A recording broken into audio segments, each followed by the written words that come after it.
Let's make omelette curry for my toddler. Let's start. কড়াইটা আমি আগের থেকে বসিয়ে রেখেছিলাম, একটুখানি তেল দিয়ে দিয়েছিলাম যাতে গরম হয়ে থাকে, পাঁচটা যাতে একটু এগিয়ে থাকে। আমি এখন গরম হইলে আমি বাকি বেসিক মশলা দিয়ে দেবো।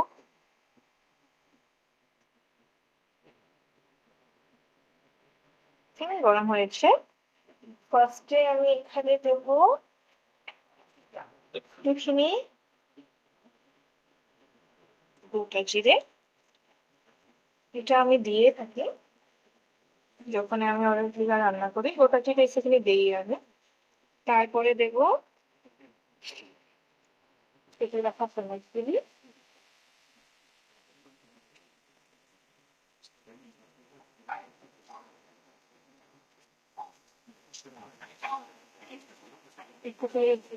বেশি ভাজবো না, যেহেতু বাচ্চার জন্য করতেছি। একটুখানি নেড়ে চেড়ে দিব, বেশি লাল লাল করবো না।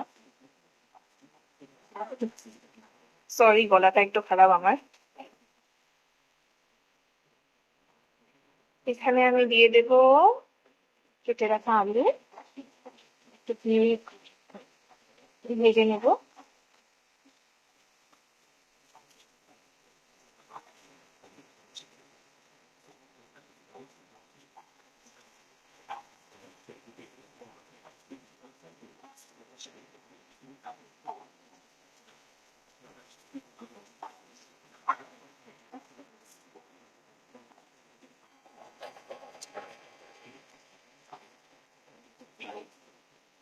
পিছনে আমার ছেলে খেলতেছে, তাই তুমি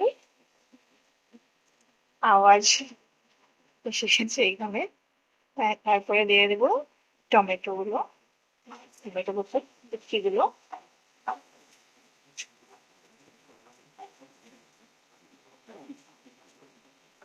নাড়াচাড়া করার পর দিয়ে দেবো এখানে একটুখানি পিঙ্ক সল্ট। আমি বেসিক্যালি পিঙ্ক সল্টে দিয়ে থাকি ওর সল্টে, হোয়াইট সল্টটা আমি বর্তমানে অ্যাভয়েডই করতেছি।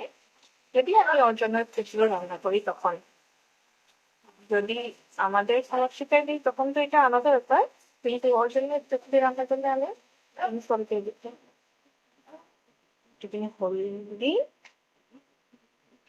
একটুখানি জিরে গুঁড়ো, আর টেস্টটা এনহান্স করার জন্য দেবো একটুখানি গোলমরিচের গুঁড়ো।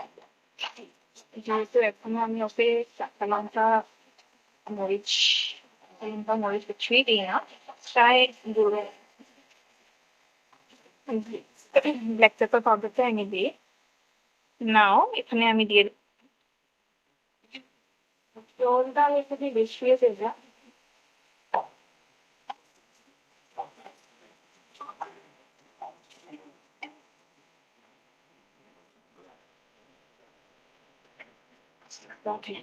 পাঁচ মিনিট পর দেখি আলুগুলো সিদ্ধ হইল কিনা। সাইড বাই সাইড ঘরে অন্য রান্না হইতেছে। হ্যাঁ, আলুগুলো তো সুন্দর সিদ্ধ হয়ে গেছে। এখন একটু জল দিয়ে দেবো আর ডিমগুলো দিয়ে দেবো। গরম জল কড়াই ছিল কেটলিতে। তোমরা যে দেখেছিলে অমলেটগুলো আমি পিস পিস করে কেটে রেখেছিলাম, ওখান থেকে আমি শুধু 2 পিসে দিব, যেহেতু আমি এখন ওকে রুটির সাথে এটা খেতে দেব, তাই জন্য রাতের ব্যাপার বেশি দেব না।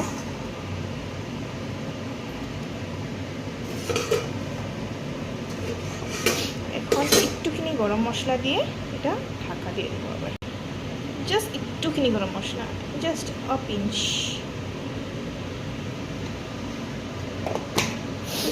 এখন আমি এটাকে আবার ঢেকে রেখে দেবো।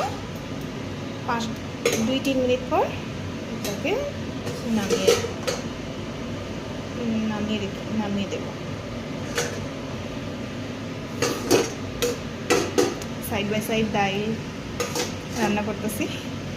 যেহেতু ঘরে অন্য সদস্যরা আছে তাদের জন্য। 2-3 মিনিট হয়ে গেছে, দেখি।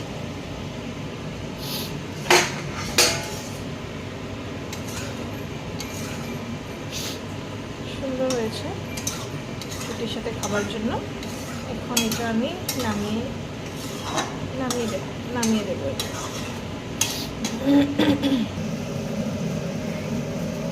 এই হইল আমার ছেলের জন্য সিম্পল এগ কারি। বাস, খুবই সিম্পল ধরনের বানিয়ে থাকি। যদি ভালো লেগে থাকে তাহলে লাইক, শেয়ার অ্যান্ড সাবস্ক্রাইব করবেন। Thank you, tata.